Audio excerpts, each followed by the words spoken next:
Hi అండి. ఈరోజు matter ఏంటంటే మొన్న పప్పిని తీసుకొచ్చాను కదా, ఏమైందంటే 2 days చాలా బాగుందండి. తీసుకొచ్చిన రోజే తనకి కొంచెం వామిటింగ్స్ లాగా అయ్యాయి. వామిటింగ్స్ అయ్యాయి కదా అని భయపడి చెప్పారనమాట. ఇలా వామిటింగ్స్ అయ్యాయి అంటే జర్నీ చేసి వచ్చింది కదా, సో అలాగే ఉంటుంది అంటే ఓకే సిర్లాక్ 45 days 48 days అనమాట పప్పికి. సో సిర్లాక్ పెట్టమన్నారు. సిర్లాక్ పెట్టిన తర్వాత బాగుంది అంతా 2 days. ఎంత యాక్టివ్గా ఉందంటే నేను పిలిస్తే డోర్ తీసి పిలవగానే నా దగ్గరికి వచ్చేది. అలాంటిది నిన్న ఏమైందంటే సడన్గా దానికి నేను బయటికి వచ్చేసరికి హాస్టల్ దగ్గరికి వచ్చేసరికి ఇంకా ఒక 2-3 times మోషన్ అయిందనమాట. ఇంట్లోకి వచ్చి చూడగానే నాకు డౌట్ వచ్చింది ఏంట్రా ఇది అని. కానీ మళ్ళీ అనుకున్నా ఏమోలే అని. మార్నింగ్ కూడా అలాగే అయింది. ఇంకా ఫొటోస్ అవి పెట్టమన్నారు, పెట్టిన తర్వాత ఇంకా సరే వాళ్ళకి ఇచ్చేద్దాము. ఎందుకంటే మా దగ్గర అయితే దానికి ఖచ్చితంగా అది ఆ మోషన్ ఏదైతే ఉందో అది అలాగా బ్లడ్లోకి దిగిపోతుంది అనమాట. బ్లడ్ మోషన్స్ అయిపోయి ఇంకా అది చనిపోయేదాకా సీరియస్ అయిపోతుంది. సో వద్దు, ఎందుకు రిస్క్. ఆల్రెడీ మేము ఫేస్ చేస్తున్నాం. జర్మన్ షెపర్డ్ ఒకసారి ఇలాగే తీసుకొచ్చాం, 25,000 పెట్టుకుంటే. ఇలాగే తెచ్చిన ఒక 2 days 1 day బాగుంది, తర్వాత ఇలా అయింది. అయినా ఎన్ని దెబ్బలు తిన్నా కుక్క పిల్లలు పెంచాలి, పెట్స్ ఇంట్లో ఉండాలి అన్న ఇది నాకు పోలేదన్నమాట. అప్పటికే అంటూనే ఉన్నారు చలికాలం కరెక్ట్ కాదు, వాటికి పారా వైరస్ ఏదో వస్తుందంట చాలా తొందరగా. సో వద్దు అంటే విన్నాను కదా, వినలేదు. వినకపోతే ఇది వస్తుంది. మా ఊరికి దగ్గరలో అయినా తెప్పించారనమాట.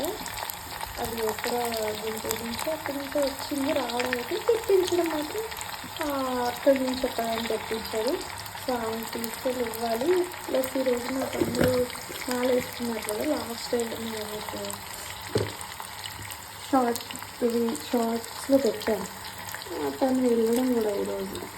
సో ఇంకా ఇక్కడ హాస్టల్ పని అంతా అప్పచెప్పి అవన్నీ వేసుకొని మళ్ళీ ఇంకా గబగబా వెళ్ళొచ్చి ఇంకా హాస్టల్ దగ్గర ఉండిపోయామండి. ఇప్పుడు ఏం చేస్తున్నాను అనుకుంటున్నారు, వాళ్ళ హాస్టల్ దగ్గర వెన్స్డే కదా చికెన్ అనమాట. చికెన్ తినలేని వాళ్ళకి పన్నీరు, రైస్తో అస్సలు నేనైతే పన్నీర్ తినలేను. ఇంకా టిఫిన్ కొనేసుకుందాం అనుకున్నా.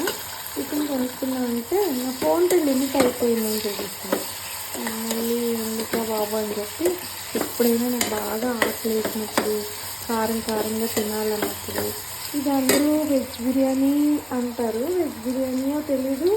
మేమైతే ఇంట్లో టమాటా రైస్ అని పిలుచుకుంటాము, కానీ టమాటా రైస్ వేరేగా చేసుకుంటారు. అది నేను ఇక్కడికి వచ్చాకే చూశాను. ఇంకా ఏమో ఆ వెజ్ బిర్యానీ తెలియదు, టమాటా రైస్ తెలియదు, చేసుకుంటాను. అది కూడా అక్కడ ఆనియన్స్ హాస్టల్లో కుక్ చేయడానికి మార్నింగ్ టిఫిన్కి క్యారేజీలకి టిఫిన్కి కట్ చేసి ఉంచుతారు. సో అవే తెచ్చాను అన్నమాట, తీసుకొచ్చి చేస్తున్నాను. ఏంటంటే సింపుల్, ఇంకా అంత పెద్ద కష్టం ఉండదు. ఏమేసారంటే కొంచెం ఆయిల్, పచ్చిమిర్చి, నాకు మిల్ మేకర్ ఎంత ఇష్టం అన్నమాట. మిల్ మేకరు, చికెన్ తిని పీల్ వస్తుంది. మిల్ మేకరు, ఇంకా ఆనియన్స్, పచ్చిమిర్చి, టమాటా అయితే ఇంట్లోనే కట్ చేసాను. నాకు అక్కడ కట్ చేసి అక్కడే నైట్ కట్ చేయరు, మార్నింగే కట్ చేసుకుంటారు. సో కొంచెం అల్లం వెల్లుల్లి పేస్ట్ వేస్తాను. అల్లం వెల్లుల్లి పేస్ట్ అయిపోయింది. దీన్ని లాగి గోకి ఇప్పుడు నేనే వీడియో తీస్తాను కాబట్టి ఒక నిమిషం పక్కన పెడతాను. ఇది వీడియో అనమాట. అంతా గలీజ్గా ఉంటుంది. ఏమనుకోకుండా ఏమంటే 2-3 days నుంచి యాక్చువల్లీ మేము ఉండేది మా హాస్టల్ రామాటాకిస్.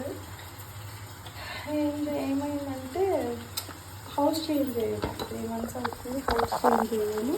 హౌస్ క్లీనింగ్ దగ్గర నుంచి నాకు ఇంకా ఎలా అయిపోతుందంటే అసలు రెస్టే ఉండట్లేదు. రెస్టే ఉండకుండా చాలా ఇబ్బంది పడుతున్నాను అనమాట. మామూలుగా కాదు. ఇంకా ఎంతంటే నిద్ర, నేను ఒకప్పుడు నిద్ర పడితే బాగుందిరా అనుకునేదాన్ని. ఇప్పుడు నిద్రపోతే బాగున్నాను, టైం పెడితే బాగున్నాను అనిపించేస్తుంది. అంత బిజీ అయిపోయాను. ఒక విధంగా ఏ మనిషి అయినా బిజీ అయిపోవడం కరెక్టే. గరం మసాలా వేస్తున్నాను. ఈ మనిషి అయినా బిజీ అయిపోవడం చాలా మంచిది. కాకపోతే ఏంటంటే నాకు రెస్ట్ లేదు, మైండ్కి రెస్ట్ లేదు, బాడీకి రెస్ట్ లేదు. బిజినెస్ చేస్తున్నాం అనే మాటే కానీ బిజినెస్లో కొన్ని అప్ అండ్ డౌన్స్ దగ్గర మా పాప నీట్ ఎగ్జామ్ అంటే 2 ఇయర్స్ నుంచి అస్సలు బిజినెస్ అనేది నాకు అసలు బాగోలేదు. కానీ అలా ఎందుకో ఇంకా ఇవి మసాలా దోసకని చెప్పి మా వాళ్ళు కోసిన పొటాటోస్ అన్నమాట 2 పీసెస్ తెచ్చాను. సో ఇది లాస్ట్లో వేస్తాను. రైస్ కొంచెమే, నేను ఒక్కదాన్నే కాబట్టి చాలా తక్కువ వేస్తాను. ఎందుకు వేస్ట్ అయిపోతుంది అన్నమాట. మ్యాటర్ ఏంటంటే ఈరోజు మ్యాటర్ ఇంకా నాకు ఒక్కొక్కసారి ఏడుపు వస్తుంది. మీరు వెళ్ళిపోవాలి, బిజినెస్ చేయకూడదు అనిపిస్తుంది. కానీ పాప చదువు, ఫైనాన్షియల్గా కొంచెం ఇబ్బంది పడుతున్నాను. సో అదనమాట. నెక్స్ట్ షార్ట్స్లో పెడతాను ఎలా వచ్చింది టమాటా రేట్ తిన్నానా లేదా అని. ఎందుకంటే లెంత్ ఎక్కువైపోతే మళ్ళీ ప్రాబ్లం అవుతుంది అనుకుంటా. సో బాయ్ అండి, గుడ్ నైట్, శుభరాత్రి.